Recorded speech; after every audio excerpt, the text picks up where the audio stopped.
আসসালামু আলাইকুম ভিউয়ার্স, কেমন আছেন আপনারা? আশা করি ভালো আছেন। জাভেন্স কর্নারে আপনাদেরকে স্বাগতম। আজকে আমি আপনাদের সাথে আলোচনা করব কিউ ডাটা স্ট্রাকচার নিয়ে, অর্থাৎ কিউতে আপনারা কিভাবে একটি ডাটা সংযোজন করতে পারেন। তো তার আগে আপনি যদি আমার চ্যানেলে নতুন হয়ে থাকেন তাহলে অবশ্যই চ্যানেলটিকে সাবস্ক্রাইব করে পাশে থাকা বেল আইকনটি বাজিয়ে দেবেন।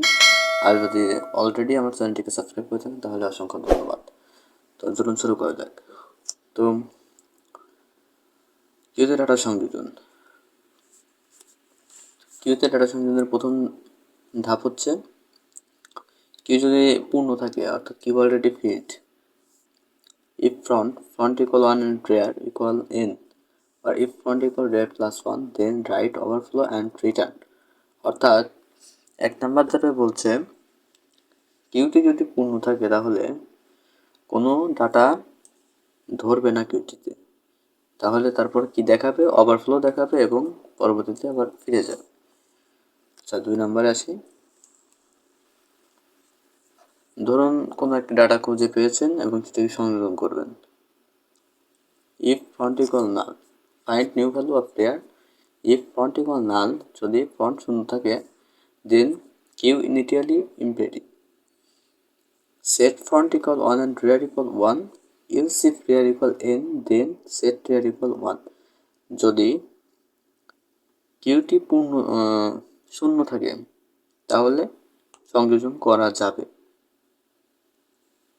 এই দেখুন, ফ্রন্টে 1 যোগ করছে, তারপরে দেখুন সেট রেয়ার ইকুয়াল 1, অর্থাৎ 1 যোগ করে দিয়েছে।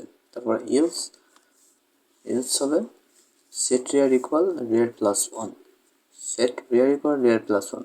সেট করছে কি রেয়ারও সেট করছে। ফ্রন্ট সেট করলে আপনাকে রেয়ারও সেট করতে হবে।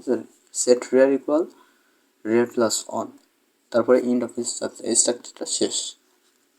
আচ্ছা, 3 নম্বরে এসে দেখা যাক লিখছে set q rear equal item this inserts new element। আচ্ছা,